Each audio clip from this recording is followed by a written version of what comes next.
you. Thank you. Yes. This is one of these situations where Daniel, when I said yes to it, I was like, yeah, sure, this will be great. I'm going to go on stage to like base my stage fright. And then when it happens, I'm like, I regret this so much. But if you can bear with me, I'm going to be looking at my notes because I'm really nervous that I'm just going to go blind if I don't look at my notes. Hopefully, I can be a little helpful to some of you today. So how many of you guys have an Instagram account? Woo! Lots of people. How many of you guys are looking to grow your personal brand on Instagram? Lots of people. Okay, good. Hopefully I can be helpful. So today I'm going to share with you 5 tips of how I grew my personal brand on Instagram to 300,000 plus followers. And hopefully I can help some of you guys do that too with the tips that I'm going to share. So let's get started. So tip number 1, I'm going to start off with a question. How many of you guys with a personal brand have focused on a specific niche? Great. So a lot fewer hands come up. Tip number 1 is to focus on a specific niche. And what I mean by niche is I'm going to share my own personal story. I originally started off on Instagram because I wanted to sell my services as a software developer. So I was a junior software developer and I wanted to be a freelancer. I didn't want to work for a company anymore. So I started creating content on Instagram, documenting my journey learning coding. That's how I grew to 10,000 followers.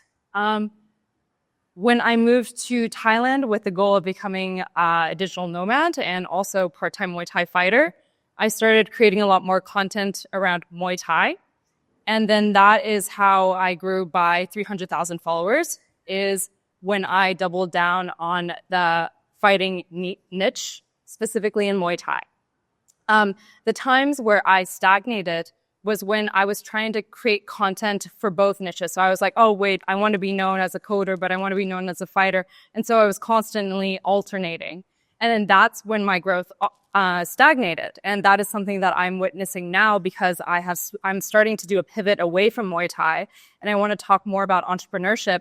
But as part of that pivot, there has been that kind of like shedding of an old identity that I don't want to.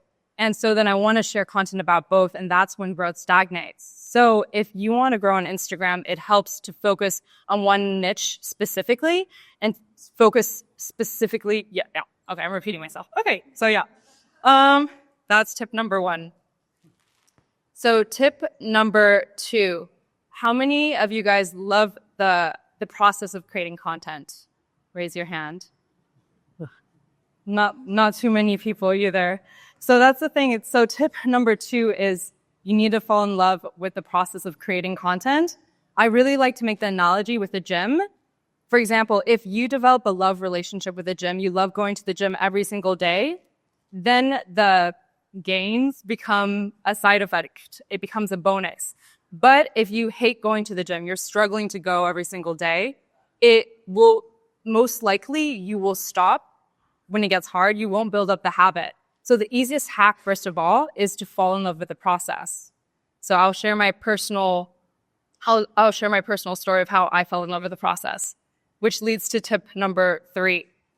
So tip number 3, do you guys struggle with coming up with content ideas for your personal brand? Yes. Or no, but for those of you who do struggle, so my process for creating content and how I never run out of content to create is this is not something that I coined. This is a term coined by Gary Vee or other entrepreneurs. I follow the document, don't create methodology where I just simply document my life. I document whatever it is I'm passionate about in the moment. So before, when I was a software developer, I documented my coding journey. When I was very interested in martial arts, I documented fighting. And whatever is your niche, you can document your journey with that. And that's how you can never run out of content to create, because you're simply documenting your life. If something is your passion, you don't need to force yourself to do it. You can just be like, here I am showing up for this hobby, for this, for this focus I have. This is what I have learned today. So for me now, I'm more interested in entrepreneurship. So for example, what I would do is I would document what I've learned today when it comes to building an online business.